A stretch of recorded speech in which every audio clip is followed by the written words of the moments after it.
दोस्तों साथियों, आज प्रेमी प्रेमिका का ये मैटर है। और सबसे बड़ी बात ये है कि जब प्रेमी प्रेमिका को लगता है कि हमारा जीवन जो है सुखमय नहीं हो पाएगा,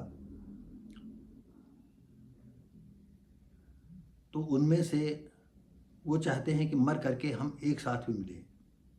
भाई मर जाएंगे तो जो नया जन्म होगा तो फिर हम फिर मिलेंगे। दोस्तों साथियों, इस वीडियो के माध्यम से आपको बता देना चाहते हैं, ये लंबी बात है, हम जानते हैं कि ये बात समझ में नहीं आएगी। पुनर्जन्म कभी किसी का नहीं होता है।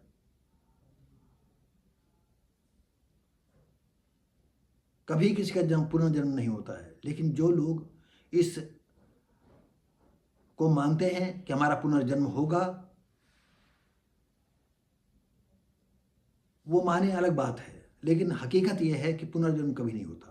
कोई मर करके आज तक वापस नहीं आया है। और ऐसी ही घटना हम आपको बता दें कि कानपुर का एक बलबीर लड़का जो 23 साल का था, और उसे के परिवार की एक लड़के की शादी हमीरपुर में हुई थी, कुरारा में। जब ये ससुराल अपने परिवार के साथ उधर जाता था तो उसकी चचेरी एक साली लगती थी। बातचीत होने लगी और बलबीर की उस लड़की से बातचीत हुई, दिल मिल गए, प्यार चलने लगा और 5 साल से लगातार प्यार परवान चढ़ता गया। दोनों मरने जीने के लिए तैयार थे। जब लड़की के घर वालों को पता चला तो उन लोगों ने शादी करना उचित नहीं समझा, जब जात बिरादरी का मैटर था। लड़की को हमीरपुर से, कुरारा से उन्होंने कानपुर भेज दिया और कानपुर में वो अपने बड़े भाई के साथ रहने लगी। लेकिन आप जानते हैं, जहाँ चाह वहाँ राह।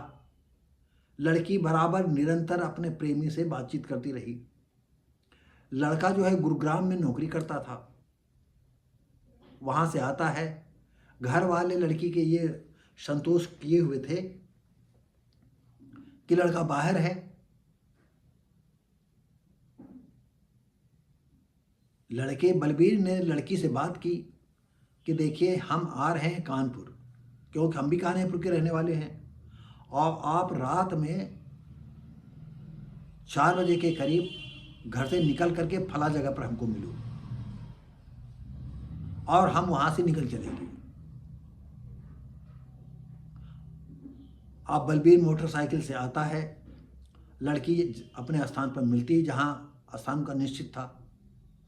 लड़की को बैठा करके चला जाता है और एक बाग, खेत, गलियार होते हुए खेतों के पास पहुंचता जहाँ पेड़ थे। बलबीर को लगा कि हम दौड़ तो रहे हैं, अभी पुलिस में रिपोर्ट दर्ज हो जाएगी, तब भी हम पकड़े जाएंगे, शायद हम मिल नहीं पाएंगे। उसने अपनी प्रेमिका से बात की कि हमें लगता है कि हम लोग इस जीवन में मिल नहीं पाएंगे, क्या किया जाए। लड़के ने कहा, क्या चाहते हो? उन्होंने कहा कि ऐसा करते हैं कि इस जन्म में नहीं मिलेंगे तो अगले जन्म में मिलेंगे। तो लड़के ने कहा, ठीक है, जैसा तुम चाहो। तो कहा, तुम मरने के लिए तैयार हो? तो कहा, हाँ, हम मरने के। और पेड़ पर वो चढ़ गए दोनों। रस्सी के फंदे बनाए। अब यह हुआ कि हो सकता है दोनों ने गले में डाल लिया हो, और देखते देखते लड़का रस्सी फंदे में झूल गया। और जब आदमी फंदे में झूलता है तो की का इस तरह सांसें रुकती हैं उसकी। और हो सकता है कि लड़की गले से फंदा निकाल करके नीचे आ गई हो और उसको तड़पता देख करके वो चीख उठी।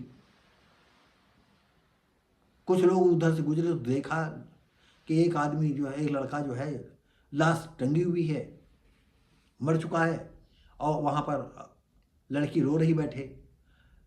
लड़की ने क्या किया, अपने गांव कुरारा में जो एक मनोज नाम का लड़का था उसको फ़ोन किया। उसने बताया कि आपको तो मालूम है मैं बलबीर से प्यार करती थी और ऐसी ऐसी स्थिति है, हम फांसी लगाने की फिर बाद में हमारी हिम्मत टूट गई और हम फांसी पर नहीं झूल पाई और बलबीर फांसी पर लटक करके मर गए हैं।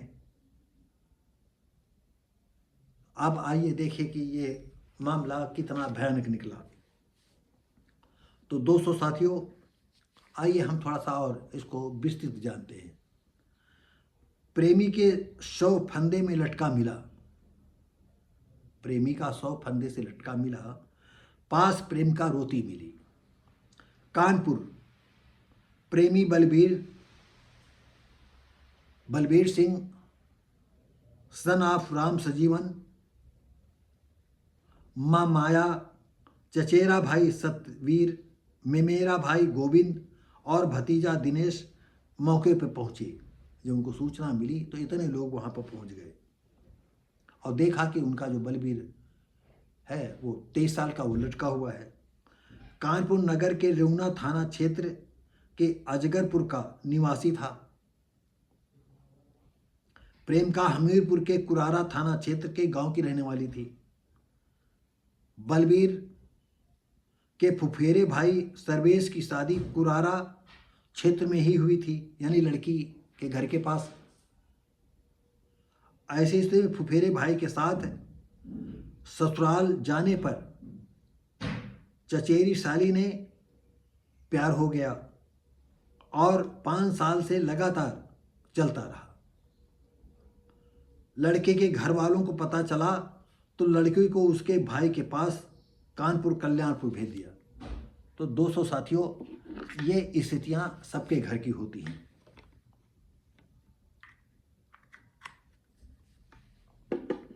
उन्होंने सोचा कि हमने भेज दिया है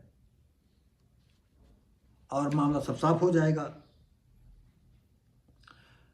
बलबीर गुरुग्राम में लगातार काम करता रहा और प्रेमिका से फोन पर बात हो रही। भाई वो तो प्रेमिका बतलाएंगे, वो चाहे जैसे जिस बहाने से बतलाएं। बलबीर जब गांव आया तब प्रेमिका से बातों में तयशुदा जगह पर कानपुर कल्याणपुर से लेकर चल पड़ा। भाई वो कल्याणपुर में रहते थे और कल्याणपुर के पास कोई जगह उन्होंने जानी होगी, क्योंकि लड़का भी कानपुर का था। उसी के घर के आस पास बताया होगा कि इतने बजे आ जाना, हम बिल्कुल रेडी मिलेंगे आपको।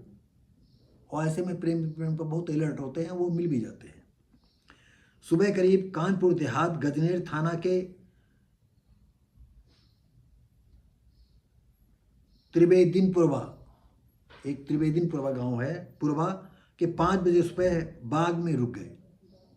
छुछुराम था, शूर का आगमन होने वाला था। आपस में ढेर सारी बातें की और दोनों ने सोचा कि जो है अब हम जीवन में नहीं मिल पाएंगे तो क्यों ना हम सुसाइड कर लें, हम अगले जन्म में मिलेंगे। उन बेचारों को क्या मालूम था पुनर्जन्म नहीं होता है। अभी हम पहले बता भी आपको चुके हैं कि ऐसी सिचुएशन हुई होगी। बलबीर तो फंदे पर झूल गया, लेकिन प्रेमिका की हिम्मत छूट गई। वो हिम्मत नहीं जुटा पाई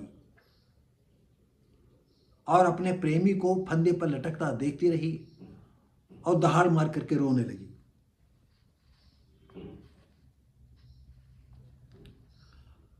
कुरारा गांव क्षेत्र के लड़की के जो है गांव में एक मनोज नाम का लड़का रहता था। उससे बातचीत होगी, हो सकता है कि उसको प्रेम कहानी उसको बताया हो लड़की ने या लड़के ने बताया हो। मनोज से बताया कि बलबीर तो जो है फांसी के फंदे पे झूल गया, मैं नहीं झूल पाई। इस तरह मामला बिखरा, फैला इधर उधर और पुलिस सूचना दी गई। लड़के के घर वाले आए तो पुलिस ने घटनास्थल से बलबीर का फोन व प्रेमिका के फोन को कब्जे में ले लिया। दोनों के मोबाइलों की जांच करवाई जाएगी। दोनों के नंबरों को CDR भी निकलवा कर देखा जाएगा। और वैसे अगर लड़की को भागना न होता, वैसे तो नहीं लगता है कि लड़की की कहीं कोई मिस्टेक है। और हो सकता है कि मरने की हिम्मत न जुटा पाई हो। तो दोस्तों साथियों, अगर हमारे कोई नवयुवक नवयुवतियाँ इस वीडियो को देख रहे हैं तो एक आप गांठ बांध लीजिए। अगर आपको कुछ समझ में नहीं आता है तो किसी अच्छे पढ़े लिखे लोग जो धार्मिक न हो उससे जानकारी करो, तो आपको पता चल जाएगा कि नहीं, हमारा पुनर्जन्म नहीं होता है। और अगर आपको कहीं कोई दिक्कत होती है तो मेरा फ़ोन नंबर हम बता रहे हैं आपको, नोट कर लीजिए 8896925849, इस पर बात करें। और ये लंबा है, इतने साधारण नहीं कि रोटी बनाई खा लिया। और होता ये हर धर्म में ये ठेकेदार लोग आम पब्लिक को चूतिया बनाते रहते हैं। कोई ऐसा धर्म नहीं जिसमें चूतियापना हो। तो दोस्तों साथियों, हम मिलेंगे आपको अगली वीडियो में, तब तक के लिए नमस्कार, जय हिंद।